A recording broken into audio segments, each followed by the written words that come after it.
by Pennydale Victoria Uwankunda BBC Africa, Lagos and Lofoten. Image copyright Pennydale. The taste of stockfish is life. We can't cook without stockfish. That's the verdict of women at the bustling Onyingbo market in Nigeria's commercial capital, Lagos, as they carry choose pieces of the specially dried cod. Heads stare up from market stalls while whole bodies hanging on metal hooks sway in the humid breeze. Bundles of the golden-colored fish have been cut into different sizes and are sold by weight. The smell of stockfish is pungent and clings to the back of your throat. No wonder the fish has been hung up to dry for 3 months until it is as dry as a tree bark. As the moisture drips out, the flavor of the fish deepens to create a rich, intense and complex taste. Media playback is unsupported on your device. Media caption: Chef Michael Elegbede shows how to make efo riro with stockfish. It is perfect for a Nigerian palate, which favors big and bold flavors such as fermented locust beans and chili pepper, says young chef Michael Elegbede. Based in Lagos, Mr. Elegbede is a rising star in Nigeria's culinary world and his signature dishes revolve around stockfish. Growing up, he spent a lot of time helping his grandmother in the kitchen, and she loved stockfish as a key ingredient in traditional dishes. When we got home and we smelled the boiling stockfish, we knew Grandma is cooking, and now when I smell stockfish, that nostalgia of my grandmother immediately kicks into my head, he recalls. Image copyright Pennydale. Image caption: In Nigerian markets the smell of stockfish permeates the air, but it was only later in life, when he had followed in his grandmother's cooking footsteps, that he discovered the fish that he had grown up with actually came from almost halfway around the world, in the cold Arctic waters off the coast of Norway. As a kid I was never told that this stockfish was something from Norway. It was so common that I couldn't imagine it not being Nigerian. Before Norway discovered oil and natural gas, its wealth was built on fisheries.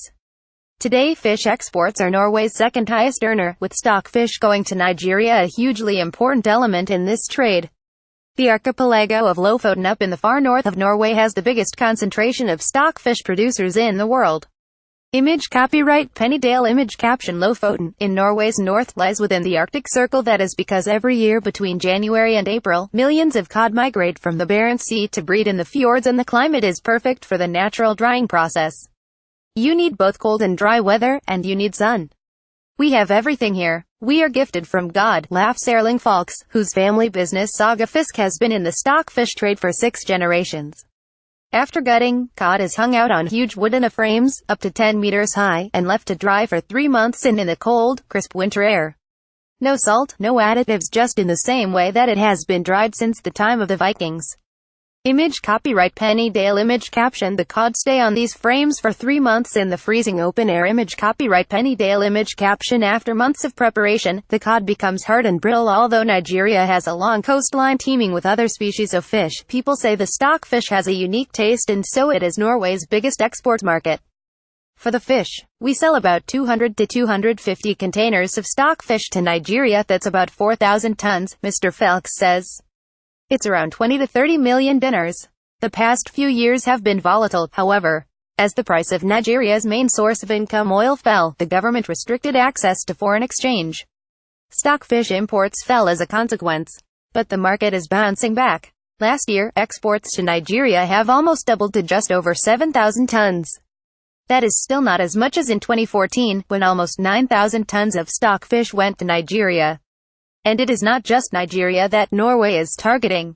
As Nigerians have settled in other West African countries including Benin, Togo, Ghana and Cameroon, they have taken their beloved stockfish with them. And the taste for stockfish is slowly spreading. So how did stockfish first arrive on Nigerian shores? The process of drying it means that stockfish can last for years, and that made it perfect to be used as food for the West African people enslaved and sent on long sea voyages to the Americas, says Norwegian historian Frank Jensen. Image copyright Pennydale. Image caption: At Onyingbo market, the finished product is traded in large quantities, but, as Mr. Jensen points out, it was the Biafran Civil War in Nigeria 50 years that really set the scene for stockfish to become a must-have ingredient in Nigerian cuisine. In the course of 3 bloody years, more than 1 million people died, mostly from hunger. It was a humanitarian crisis on an unprecedented scale, and churches and relief agencies from all over the world joined together to fly in emergency supplies. Norway's contribution was stockfish. It doesn't need refrigeration, and it is of protein and vitamins, perfect to combat kwashiorkor, the malnutrition that characterized the Biafran War. The single weapon against Kwashiorkor was stockfish, says Edwin Mofifi, who was 5 years old when the war broke out.